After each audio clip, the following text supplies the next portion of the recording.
Bien, comenzamos pues con la historia, póngale por favor, la lingüística a través del tiempo. Ese será el título de esta línea del tiempo que ustedes también pues podrán elaborar.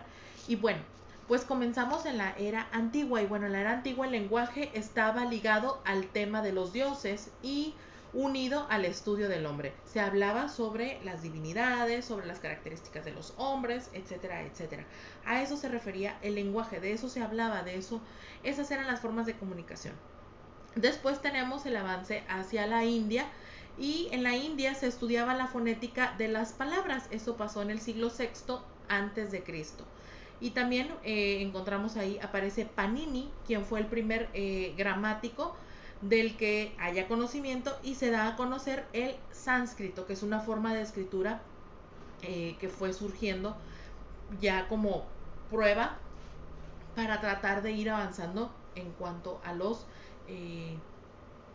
escritos, en cuanto a la letra, en cuanto a lo que se plasma. Después viene la época de Grecia, y en Grecia pues está Platón, quien distinguió al sustantivo del verbo.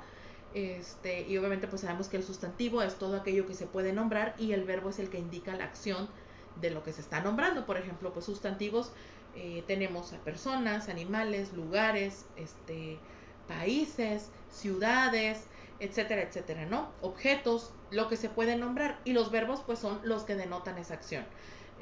Correr, saltar, brincar, reír, llorar, empujar, etcétera, etcétera.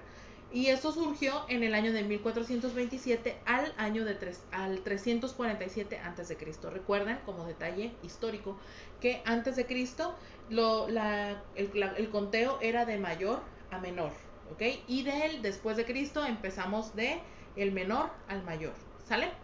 Muy bien, para que no digan, ay, la profe se equivocó ahí en las fechas antes de Cristo. No, antes de Cristo es número mayor a menor. Después de Cristo, del menor al mayor. Muy bien, también en la época griega de la lingüística, los estoicos establecieron los 4 estudios del lenguaje, que es la analogía, la sintaxis, la etimología y la prosadía.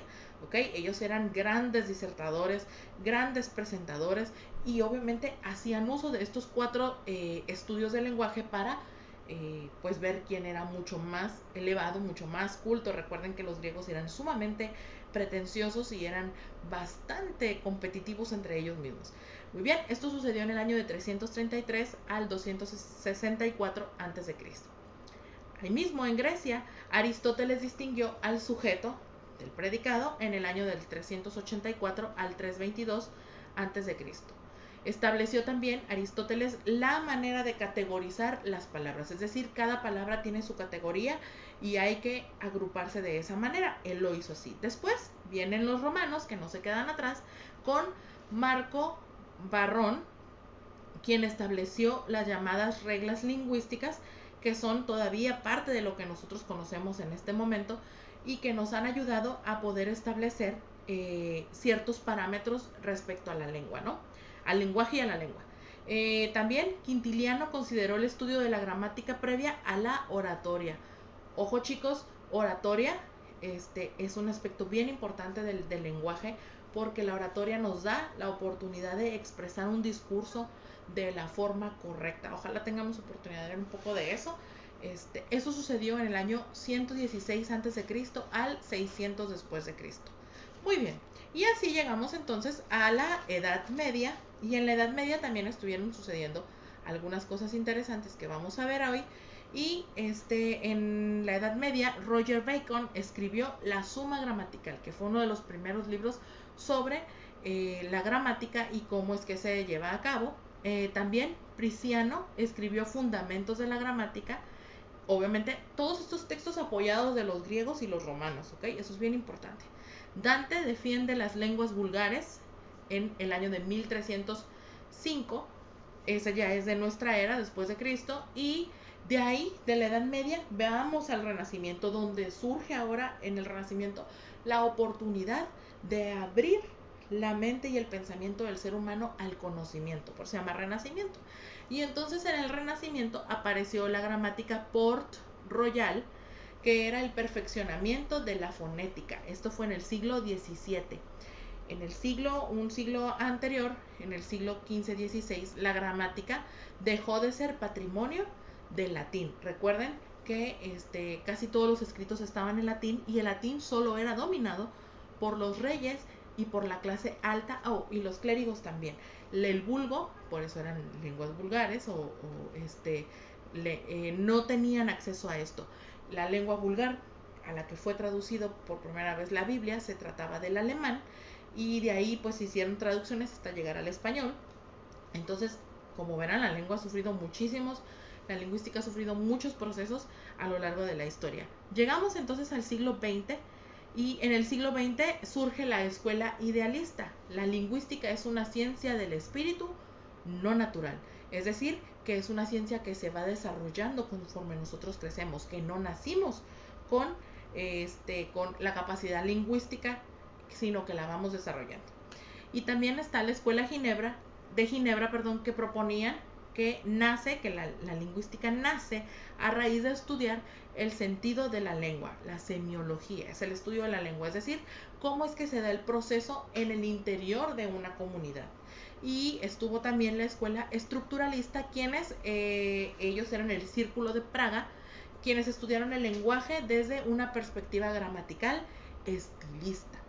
Bien, avanzamos en el mismo siglo XX y entonces nos encontramos con Noam Chomsky, ¿ok?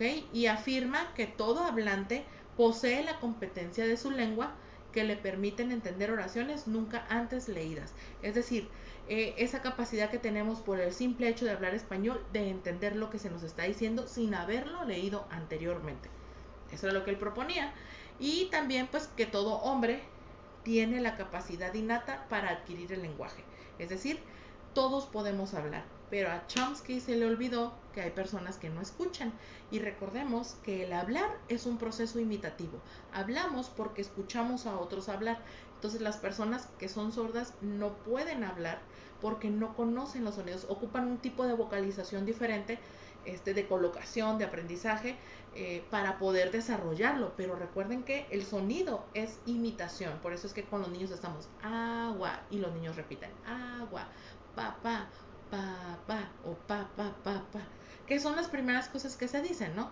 Entonces Chomsky introdujo también la semántica en los análisis lingüísticos. Llegando ya al siglo XXI, tenemos a Halliday, quien promueve el estudio del lenguaje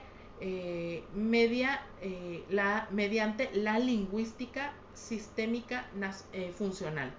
También Halliday da a conocer su teoría llamada la adquisición de una nueva lengua. Entonces, así es básicamente cómo fue avanzando la lingüística a través del tiempo hasta llegar a lo que nosotros tenemos en este momento. ¿Ok, chicos? Bueno, pues entonces vamos al siguiente tema para continuar hablando sobre la importancia de la lingüística, la historia y todo lo que tiene que ver con ella.